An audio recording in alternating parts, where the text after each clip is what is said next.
Olá, eu sou a Rita Martucci, psicóloga, e hoje vou falar sobre o personal da emoção.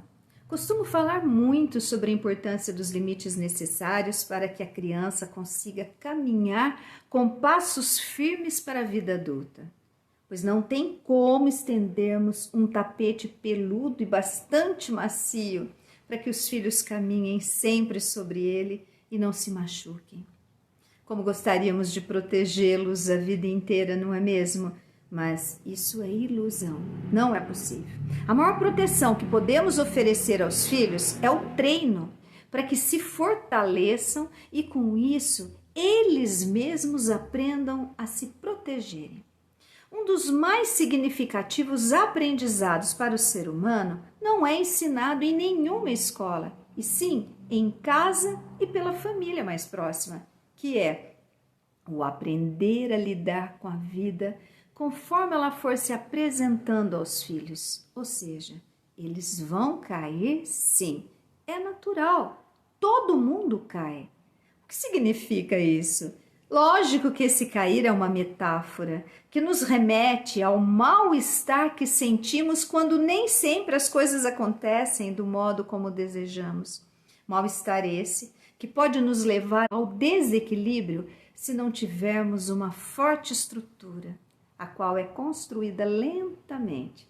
Um exemplo disso, que geralmente acontece na infância, depois de a criança sair do seu mundo protegido, que é a casa e a família, é quando na escola o coleguinha ou a coleguinha ao lado não quer emprestar um material escolar. Não tem como a criança obrigá-los a emprestar.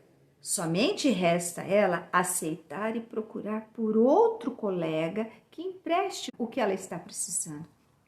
Ou seja, a criança que está sendo trabalhada no sentido do fortalecimento interior vai em busca de uma solução para o seu problema.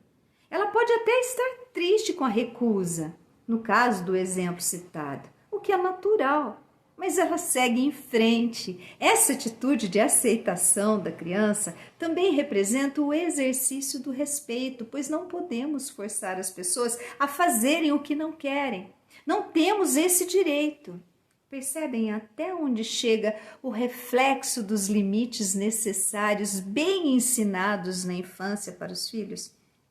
O importante é que os filhos sejam educados para que, diante de problemas, dos tropeços da vida, encontrem força, tenham musculatura emocional suficiente para que se levantem, que aprendam a se enxergar com os seus próprios olhos e não por meio do olhar do outro. Se o amiguinho ou amiguinha não quis emprestar o material escolar, é porque eles não querem emprestar e pronto. Isso é escolha deles. E não é um problema de seu filho ou de sua filha. Eles não têm nenhum problema por essa razão. O importante é a habilidade que eles têm em investirem na busca pela solução dos problemas. Bem diferente de ter pena de si mesmo, não é? Que é o que acontece quando os pais vão tirar satisfação na escola. Como assim não quiseram emprestar material escolar para o meu filho ou para minha filha? Vou pedir para que mudem você de lugar e que tirem de perto dessas pessoas que não ajudam. Isso enfraquece a criança. Essa musculatura emocional deve ser muito exercitada na infância e na adolescência. É um treino para que cada vez mais a criança se fortaleça interiormente. Essa musculatura não pode ser atrofiada. Os exercícios são muito indicados na infância e na adolescência.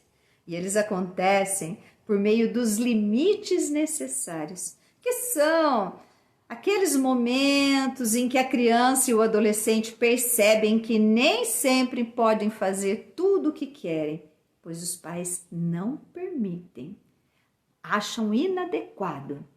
E com a prática, os filhos vão se percebendo como capazes de sobreviverem a esses momentos de insatisfação. Treinar essa musculatura emocional dói muito, mas é uma dor necessária para que a criança cresça saudável emocionalmente. O personal da emoção é a pessoa ou as pessoas responsáveis por educar a criança. Essa tarefa não pode ser terceirizada a nenhuma academia. Ou seja, Não é função das escolas ou dos professores ensinar as crianças a respeitarem os limites. Esse aprendizado a criança deve trazer adquirido de casa. Pense nisso. Até a próxima!